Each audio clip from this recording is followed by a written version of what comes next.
The Galactic Council chamber had never been so silent, and fear hung in the air like a heavy fog that refused to lift. High Counselor Zevran stood at the center of the great hall, his forearms trembling as he read the latest reports from the warfront.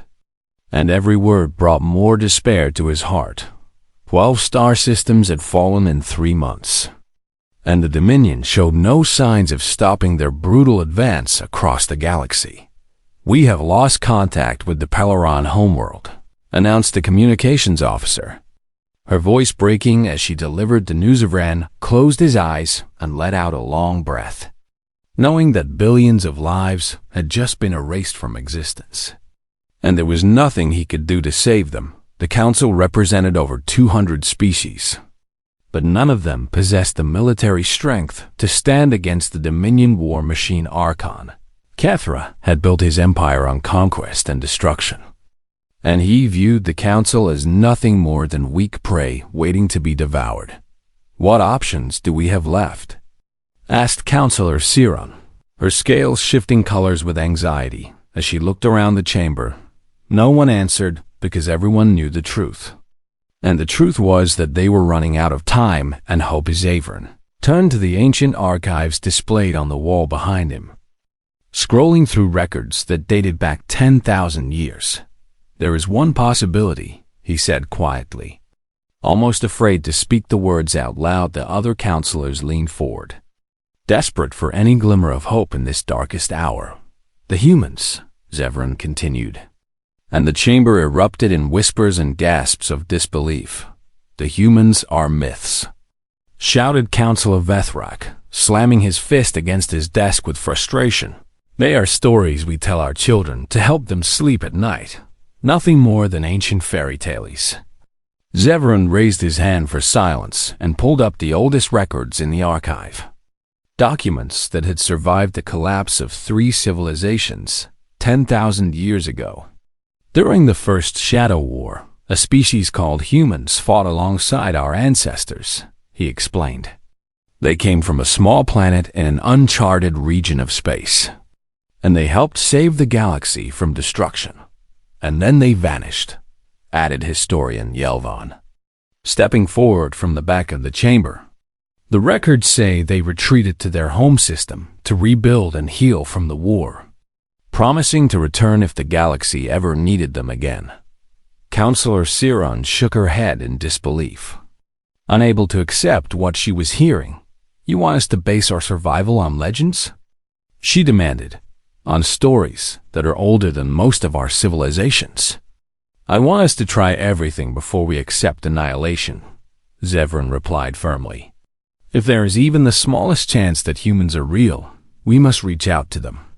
He turned to the communications array and began inputting coordinates that had been preserved in the ancient texts.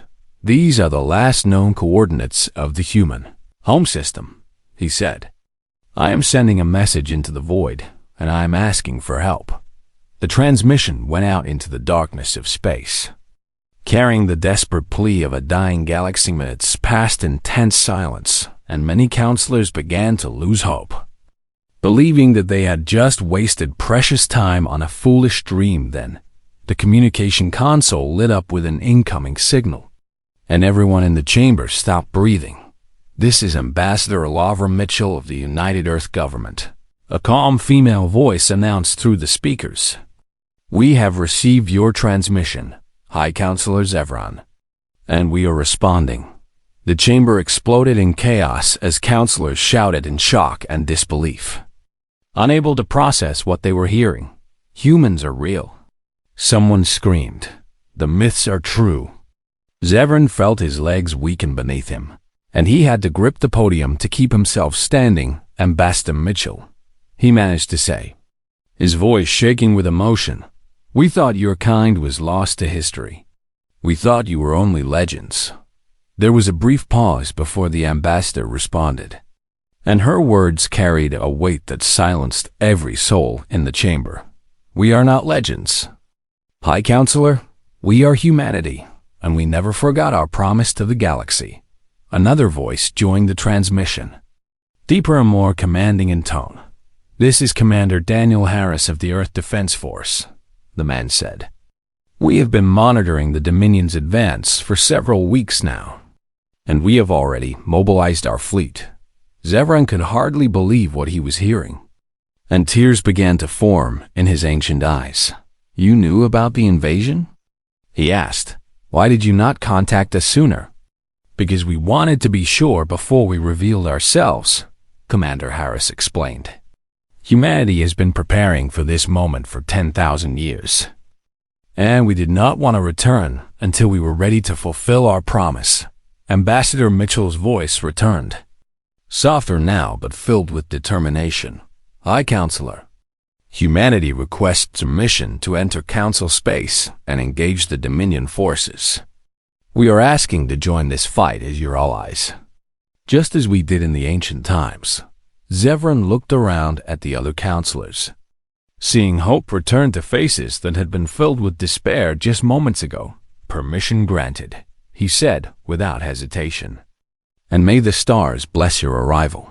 Ambassador, we will reach your position within 6 standard hours," Commander Harris announced. "Tell your people to hold the line until we get there, because humanity is coming, and we do not intend to let the galaxy fall." The transmission ended, and the chamber remained frozen in stunned silence. Historian Yelvan slowly walked to the center of the room, his eyes wide with wonder and his hands trembling as he clutched his ancient texts. "The myths were true all along," he whispered. "The humans are returning, and nothing in the galaxy will ever be the same again." Zevran nodded slowly, feeling a weight lift from his shoulders for the first time in months.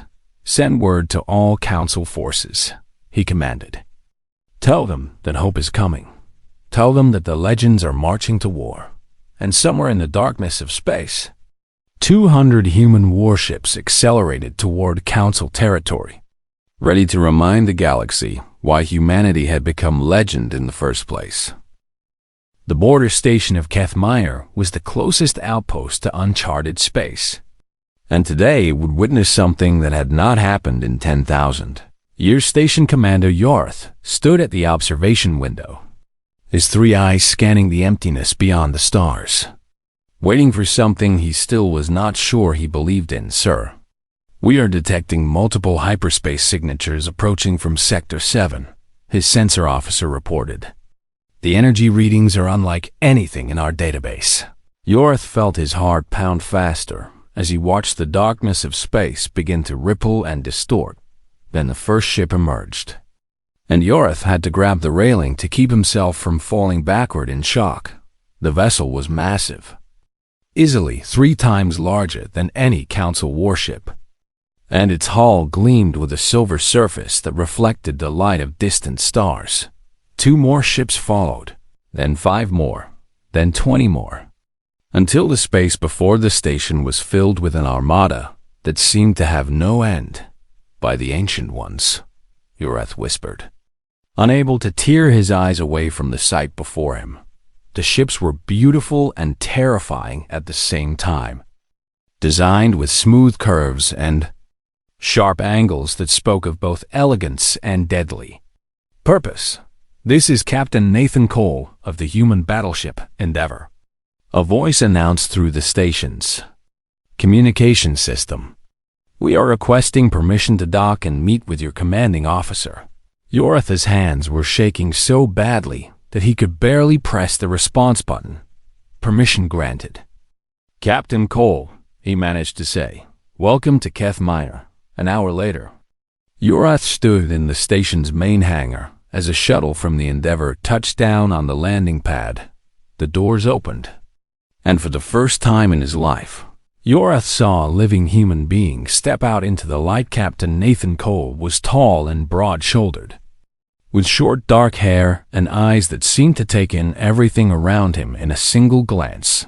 Behind him walked Lieutenant Megan Drake, a woman with red hair pulled back in a tight braid and a confident stride that showed no fear. Ambassador Laura Mitchell followed, dressed in formal diplomatic attire, and beside her stood Commander Daniel Harris, wearing a military uniform covered in medals and insignia. Yoreth approached them slowly, Still unable to fully accept that this was really happening. "I have studied the ancient texts my entire life," he said, his voice barely above a whisper. "I always believed the stories about humans were exaggerated, that no species could really be as remarkable as the legends claimed." Commander Harris smiled and extended his hand in a gesture that Yorath did not understand. "It is a handshake." Ambassador Mitchell explained gently, "A human greeting. You clasp hands as a sign of friendship and trust." Yorath reached out and took the commander's hand, feeling the warmth and strength in the human's grip. "The legends were not exaggerated," Harris said. "If anything, they did not tell the whole story." News of the human arrival spread across the galaxy within hours, and reactions ranged from joy to disbelief to outright denial in the Galactic Council chamber. Historian Yovan stood before the assembled counselors with tears streaming down his face. "I have spent my entire career being mocked for believing in humans," he said, his voice cracking with emotion. "My colleagues called me a fool for studying myths and fairy tales. But I never stopped believing that the stories were true." He held up his ancient texts, the same documents that had been passed down through countless generations. These records describe humans as warriors without equal, as protectors who would give their lives for species they had never met, as beings who carried both tremendous strength and tremendous compassion in their hearts. High Counselor Zevran nodded slowly, remembering the transmission he had received just hours ago. "And now we will see if those descriptions were accurate," he said meanwhile, aboard the Dominion flagship. Arkan Kethra received the news of the human arrival with amusement rather than concern. "So the Council has decided to summon fairy tales to save them." He laughed, his deep voice echoing through his command chamber. "This is truly pathetic." Overseer Maldoy stood beside him, reviewing the sensor data from their scouts. "My lord, the human fleet numbers approximately 200 vessels," he reported. "Their technology appears to be highly advanced, perhaps even superior to our own." Kethra waved his hand dismissively, refusing to take the threat seriously. "I do not care how many ships they have or how advanced their weapons are," he declared. "These humans are relics from a forgotten age, and they will learn that the galaxy has moved on without them." He turned to his communications officer and smiled with cruel anticipation. "Send a message to the Council," he ordered. "Tell them that their mythical saviors will die alongside them. Tell them that the Dominion does not fear ghosts and legends." The message was broadcast across all channels, and it reached the human fleet as they approached Council Space Commander. Harris listened to the Archon's threats without any change in his expression. "He thinks we are weak because we are old," he said quietly. "He thinks that 10,000 years of isolation made us soft and afraid." Captain Cole stood beside him on the bridge of the Endeavor, watching the stars streak past as they traveled through hyperspace. "What do you want us to do, sir?" he asked. Harris turned to face the view screen, his eyes hard with determination. "I want us to show him what humanity has been doing for the last 10,000 years, he replied. "I want us to remind the galaxy why our ancestors became legends in the first place." Lieutenant Drake looked up from her tactical console with a fierce smile on her face. "The fleet is ready, Commander," she announced. "All 200 ships are standing by for your orders." Harris nodded and opened a channel to Ambassador Mitchell, who was traveling aboard a separate vessel. "Ambassador, we are approaching Council space," he said. "I recommend we proceed directly to the Galactic Council chamber and introduce ourselves properly." Mitchell's voice came back calm and steady. "Agreed. Commander, it is time for humanity to step out of the shadows and into the light." The human fleet emerged from hyperspace at the edge of Council territory, and every sensor station in the region detected their arrival. 200 warships hung in formation, their hulls gleaming, their weapons charged, their crews ready for battle, and on every world that received the sensor data, beings of all species looked up at the sky and realized that the myths had come to life. The Galactic Council chamber was packed with representatives from every member species, and all of them had come to witness the moment that would define their civilization's future. Councillor Zevran stood at the central podium, trying to maintain his composure as the doors at the far end of the hall slowly opened. Commander Daniel Harris walked in first, his boots echoing against the polished floor. With each measured step behind him came Ambassador Laura Mitchell, Captain Nathan Cole, Lieutenant Megan Drake, and a dozen other human officers, each one carrying themselves with quiet confidence.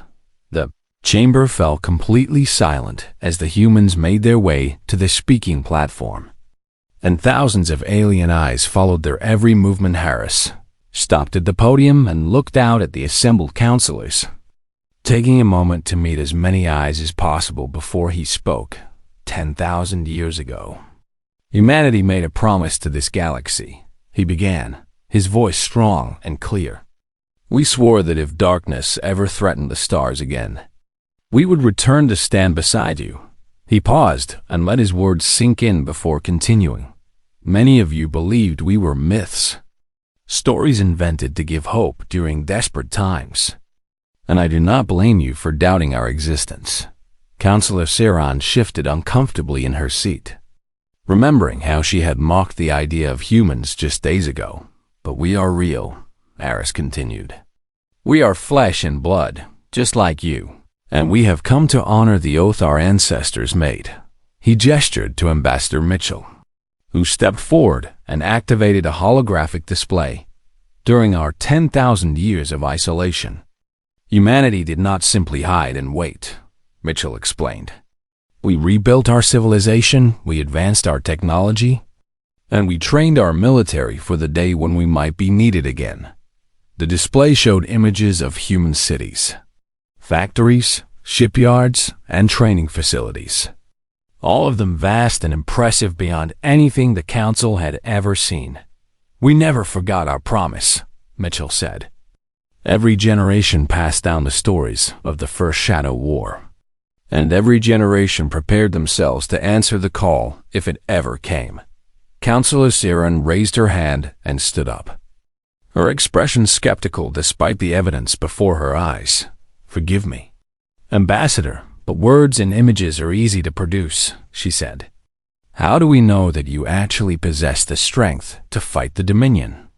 Several councillors nodded in agreement, still hesitant to place their faith in beings from ancient legends. Harris smiled slightly and nodded to Lieutenant Drake. Show them, he said. Drake activated another display, and the chamber was suddenly filled with holographic footage of human military exercises. Warships moved in perfect formation, executing complex maneuvers that seemed to defy the laws of physics. Ground forces advanced across simulated battlefields, their weapons and armor far more advanced than anything in the Council's arsenal. Fighter craft screamed through the void, engaging holographic enemies with precision and speed that left the councillors gasping. This is just training footage, Harris said as the display ended. This is what we do to stay sharp during peacetime. The chamber was silent for a long moment before Councillor Vethrek spoke up. And what about actual combat? He asked. Training is one thing, but real battle is another. Harris nodded and pulled up another set of records. During our isolation, we were not entirely alone, he explained. Several hostile species attempted to invade our territory over the centuries, and we repelled every single attack. The footage showed human ships engaging alien fleets, and the results were devastatingly one-sided. Enemy vessels were torn apart by human weapons, their hulls shattered, and their crews scattered into the void. We did not seek out these conflicts, Harris said firmly. But when war came to us, we ended it quickly and decisively. High Councillor Zevran leaned forward, his eyes wide with a mixture of hope and disbelief. Commander Harris, are you saying that humanity has been fighting wars for 10,000 years? He asked. We have been defending ourselves, Harris corrected gently.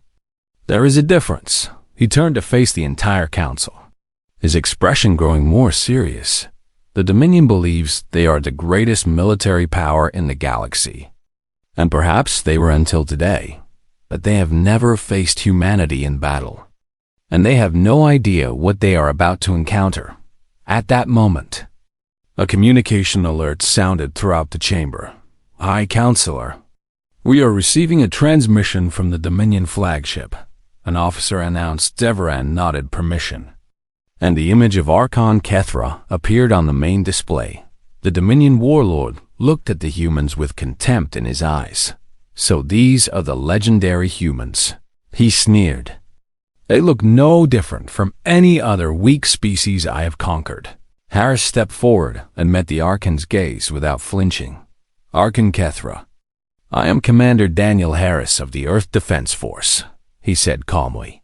I am offering you one chance to withdraw your forces from Council space and return to your own territory. Kethra laughed, a harsh and cruel sound that echoed through the chamber. You dare to threaten me? He demanded. You are nothing but ghosts from a forgotten age, and I will crush you along with these pathetic counselors. Harris remained perfectly still, his expression unchanged. This is your only warning, he said. Withdraw now, or face the consequences. Kethra's eyes burned with rage, and he leaned closer to the screen. I will enjoy destroying you. Human, he spat, I will make an example of your fleet. And then the galaxy will see that their precious legends were nothing but lies. The transmission ended, and the chamber fell silent once more. Harris turned back to the council and spoke in a voice that carried absolute certainty. Admiral Kevin Price is standing by with our full fleet, he announced. When the Dominion attacks, and they will attack, we will be ready. He looked at Zevran and nodded slowly. The myths are about to go to war. High Counselor, and the galaxy is about to remember why humanity became legend. The Varith system was about to become the most important battlefield in galactic history, and every being who could watch was holding their breath. High Counselor Zevran stood in the command center of the orbital station, surrounded by tactical displays that showed the approaching Dominion fleet. 500 warships advanced in perfect formation, their weapons charged and their crews hungry for conquest. The Dominion fleet will reach engagement range in 10 minutes, a center officer reported. Her voice trembling with fear. Zevran looked at the Council's combined defense force, 300 vessels from dozens of different species, and he knew it would not be enough. But then his eyes moved to another section of the display, where 200 human warships waited in silence. Commander Daniel Harris stood on the bridge of the command ship Resolute, watching the enemy approach with calm determination. Admiral Price, report fleet status, he said into his communicator. All ships are at full combat readiness. Admiral Kevin Price responded from his position aboard the carrier Valiant. Weapons are hot, shields are up, and pilots are standing by. Captain Nathan Cole was aboard the Endeavor at the front of the formation, his crew tense but ready. Commander, the Dominion is hailing us, Lieutenant Megan Drake announced from her tactical station. Ignore it, Harris replied. We are done talking. Archon Kethra sat on his throne aboard the Dominion flagship Conquest, watching the human fleet with amusement. Look at them, he said to Overseer Malloys. They actually think they can stop us with only 200 ships, Malloys nodded, though a small voice in his mind whispered that something felt wrong about this situation. All ships, begin the attack, Kethra commanded. Destroy the humans first. I want to shatter their legend before the entire galaxy. The Dominion fleet surged forward, and the battle for the galaxy began. Commander Harris watched the enemy approach and waited until they reached the exact position he wanted. Now, he said quietly, the human fleet moved as one, splitting into 3 groups that flanked the Dominion formation with incredible speed. Admiral Price commanded the center group, drawing the enemy's attention, while the other 2 groups circled around to attack from the sides. They are fast, Malloy said with growing concern. much faster than our projections indicated. Kethra waved away his worry and ordered his ships to concentrate fire on the human center.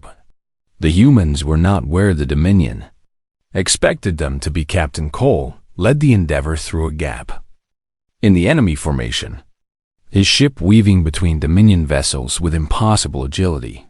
Lieutenant Drake, target their command ship's shield. Generators, he ordered. Drake's fingers flew across her console as she calculated firing solutions for weapons that the Dominion had never seen. Before firing now, she announced. A beam of concentrated energy lanced out from the Endeavor and struck the Conquest's port shield array, overloading it in a cascade of sparks and explosions. Kethra stumbled as his flagship shook from the impact. What was that? He demanded. One ship should not be able to damage us like that. Malthus checked the sensor readings and felt his blood run cold. My lord, the human weapons are cutting through our shields like they do not exist, he reported. Their technology is far more advanced than anything in our database across the battlefield. Human ships were tearing through Dominion formations with ruthless efficiency. The Council fleet watched in stunned amazement as vessels that they had feared for months were being destroyed by the dozens high. Councillor Zevran gripped the railing in front of him, unable to believe what his eyes were showing him. They are magnificent, he whispered. Commander Harris coordinated the battle from the Resolute, issuing orders that adapted to every move the Dominion made. Group 2, push through their left flank, he commanded. Group 3, cut off their retreat vector. Admiral Price led the center group in a devastating charge that split the Dominion formation in half. All ships, target their capital vessels, Price ordered. Take out their command structure. The human fleet obeyed without hesitation, and Dominion flagships began to explode one after another. Archon Kethra watched his empire crumble around him and felt something he had never experienced before in his entire life. Fear. How is this possible? He screamed. There are only 200 ships against our 500. Malthus had no answer because the evidence before him defied everything he thought he knew about warfare. The humans fought like no species the Dominion had ever encountered, anticipating every move, countering every strategy, and striking with precision that seemed almost supernatural. Captain Cole brought the Endeavor around for another attack run on the Conquest.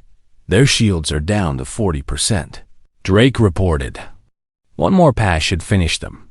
Cole nodded and pushed the ship forward, determined to end this battle once and for all. But Kethra was not ready to accept defeat, and he ordered every remaining ship to focus fire on the Endeavor. Kill that ship, he screamed. Destroy them.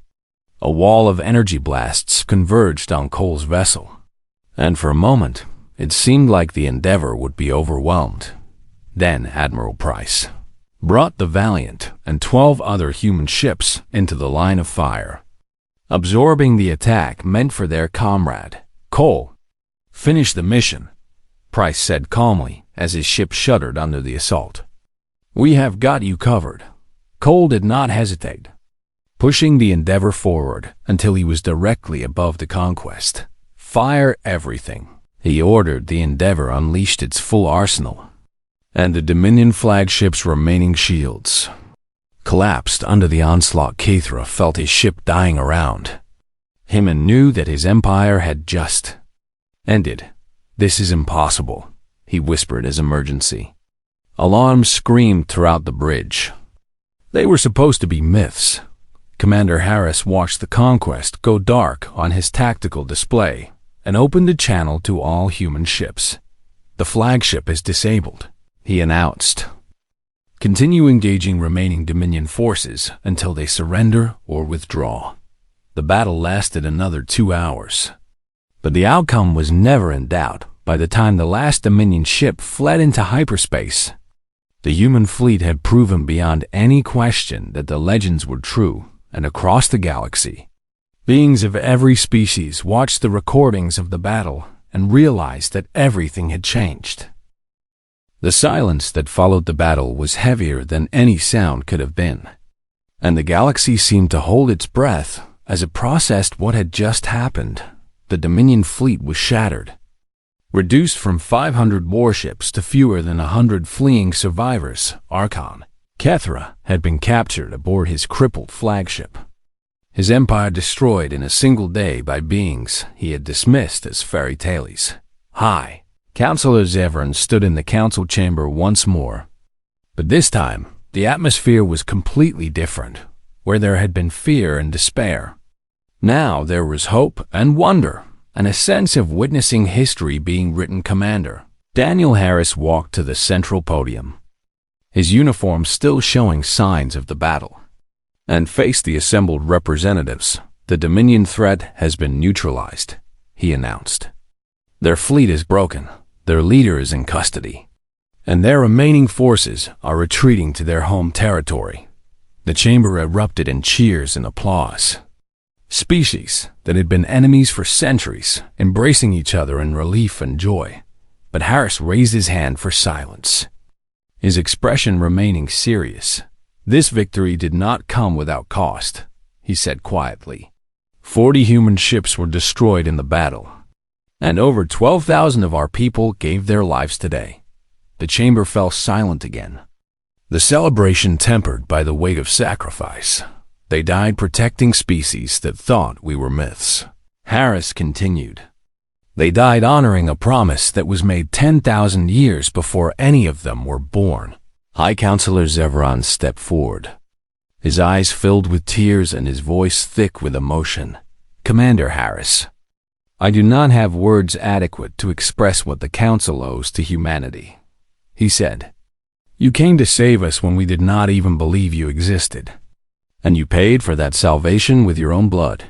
Harris shook his head gently. We did not come for payment or reward. High Counselor, he replied, we came because it was the right thing to do. Ambassador Lara Mitchell joined Harris at the podium, standing beside him as she addressed the council. 10,000 years ago, humanity learned a lesson that shaped our entire civilization, she explained. We learned that true strength is not measured by the ability to conquer, but by the willingness to protect. She looked around the chamber, meeting the eyes of counselors from species she had never seen before today. Our ancestors could have built an empire during the First Shadow War, she said. They could have used their military power to dominate the galaxy, but they chose a different path. Captain Nathan Cole stood in the crowd, listening to the ambassador's words, while Lieutenant Megan Drake stood beside him. They chose to be guardians instead of rulers. Mitchell continued. They chose to defend the weak instead of exploiting them. And that is the legacy we have carried for 10,000 years. Counselor Siren, who had been the most skeptical voice against the humans just days ago, rose from her seat. I owe you an apology.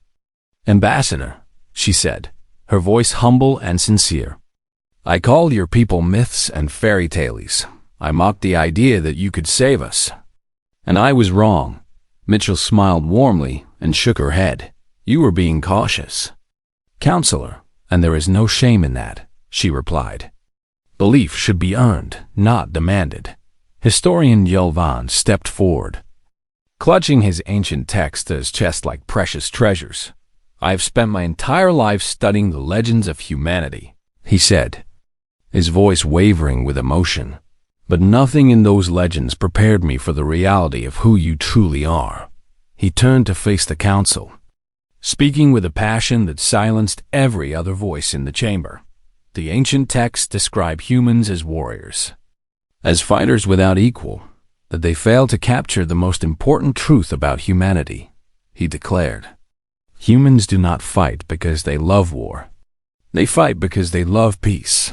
They sacrifice themselves not for glory, but for the simple belief that every life has value. Harris listened to the historian's words and felt a deep sense of pride in his species and their long journey through the stars. What happens now? Asked Counselor Vethrak, voicing the question that everyone was thinking. Commander Harris looked at Ambassador Mitchell, who nodded and turned back to the council. "Humanity is returning to the galactic community," she announced. "We will establish diplomatic relations with every species that wishes to be our friend. And we will work alongside the council to build a better future for everyone." She paused and let her words sink in before continuing. "But we must be clear about one thing," she added. "We are not coming back as rulers or overlords. We are returning as partners and allies. Equals among equals." High Counselor Zevran stepped forward and extended his hand to the ambassador, mimicking the human gesture he had learned just days ago. On behalf of the Galactic Council, "I accept your offer of partnership," he said formally, "and I declare this day to be a holiday across all Council space. A day to remember when the legends returned and saved us from destruction." Mitchell clasped his hand warmly, sealing an alliance that would shape the future of the galaxy. Later that evening, Commander Harris stood alone on the observation deck of the Resolute, looking out at the stars that stretched endlessly into the darkness. Captain Cole found him there, standing in silence beside his commanding officer. "The Council is planning a memorial for our fallen," Cole reported quietly. "They want to honor every human who died in the battle." Harris nodded slowly, his eyes never leaving the stars. "They died well," he said. "They died as heroes, and their names will be remembered for another 10,000 years." Cole hesitated before asking the question that had been on his mind since the battle ended. "Do you think this is what our ancestors wanted?" he asked.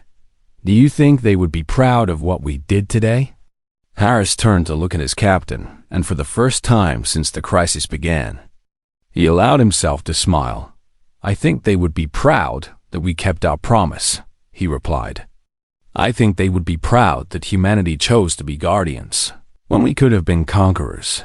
He looked back out at the stars, where somewhere in the distance, new challenges and new threats were surely waiting.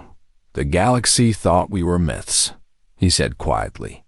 "They thought we were ancient history, forgotten legends from a time that no one remembered." He straightened his shoulders and felt the weight of 10,000 years of preparation settle comfortably into place. "But now they know the truth," he continued. "Now they know that humanity never forgot, never stopped preparing, and never abandoned our promise." Cole nodded and stood beside his commander as the stars wheeled slowly past the observation window. "What do we do now, sir?" he asked. Harris smiled and turned away from the window, ready to face whatever the future would bring. "Now we do what we have always done, Captain," he replied.